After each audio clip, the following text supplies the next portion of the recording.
दोस्तों नमस्कार। Colonel Ajay Shivaji astro money guru first global astro finance digital channel से आपसे मुखातिब होता हूं। आज 25 अगस्त सन 2026 मंगलवार।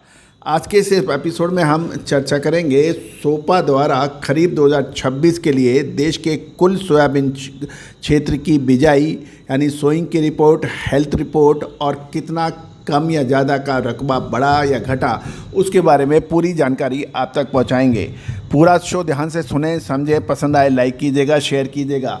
दोस्तों, हमने आपको एडिबल ऑयल यानी खाद्य तेलों के उतार चढ़ाव यानी तेज़ी और मंदी की विशेष अग्रिम रिसर्च रिपोर्ट हमने आप तक हमेशा पहुंचाई है, चाहे वो कैस्टर हो, मूंगफली हो, सोयाबीन हो या फिर कोई दूसरी। दोस्तों, भारत अपनी विद्याओं की वजह से विश्व गुरु माना जाता था और उस भारत को पुनः विश्व गुरु का दर्जा दिलाने के लिए भारतीय अनुसंधान पद्धति सर्वश्रेष्ठ रहे, ऐसा हमारा प्रयास है, जो हम किसी हद तक कामयाब भी हो रहे हैं।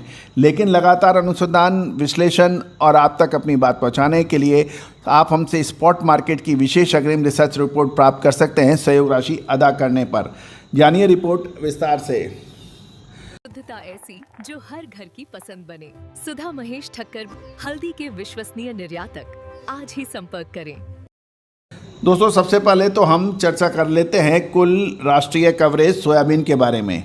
सोपा ने 2026 के लिए देश के कुल सोयाबीन का उत्पादक क्षेत्र में सोइंग 117.941 लाख हेक्टेयर रहने का अनुमान लगाया है, जो कि सरकार के 121.350 लाख हेक्टेयर के मुकाबले लगभग 3.409 लाख हेक्टेयर कम है। ये एक बड़ी डिफरेंस यानी अंतर है।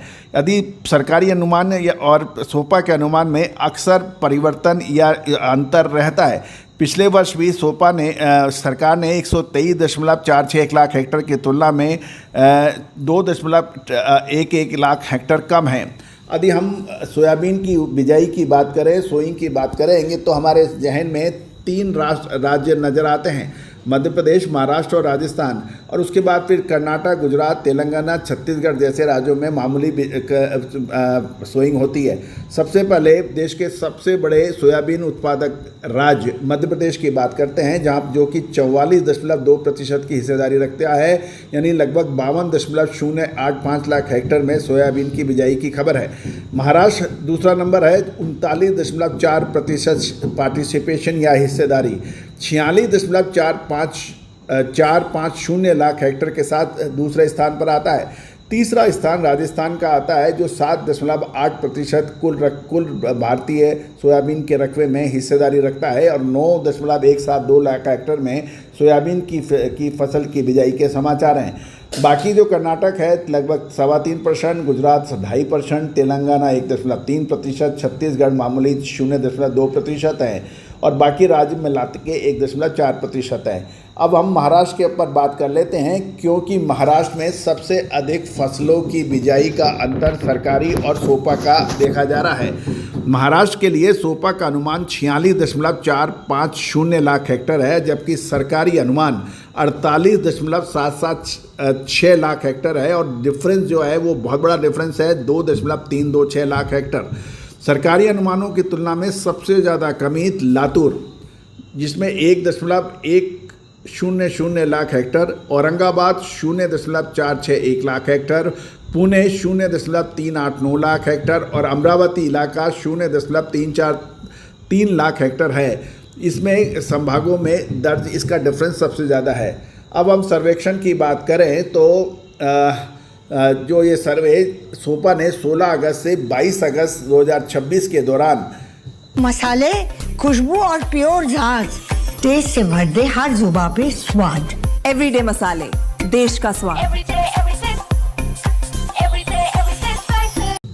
लगभग 2 टीमें द्वारा मध्य प्रदेश, महाराष्ट्र और राजस्थान के प्रमुख क्षेत्रों में लगभग 4,852 किलोमीटर की दूरी का तय किया है, ऐसा कहना है सोपा का।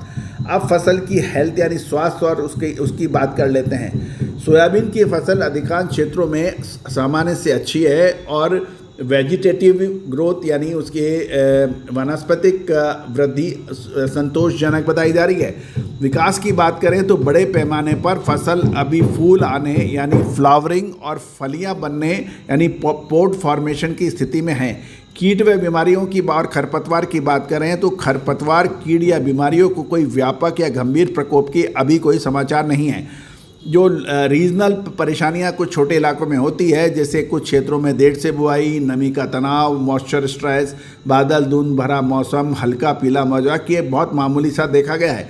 अब आउटलुक की बात करें तो फसल का समग्र परिवेश अनुकूल है, बशर्ते आने वाले समय में पर्याप्त बारिश हो। दोस्तों, ईडेबल ऑयल यानी खाद्य तेल एवं तिलहन की संपूर्ण जानकारी के लिए आप संपर्क कर सकते हैं। स्पॉट रिपोर्ट्स, तेजी मंदी का अग्रिम विश्लेषण आप SEBI registered research analysis Tushar Jain के नेतृत्व में बनने वाली रिपोर्ट्स के लिए आप संपर्क कर सकते हैं, जो कि सहयोग राशि अदा करने पर उपलब्ध हो पाएगा। All the very best, good luck.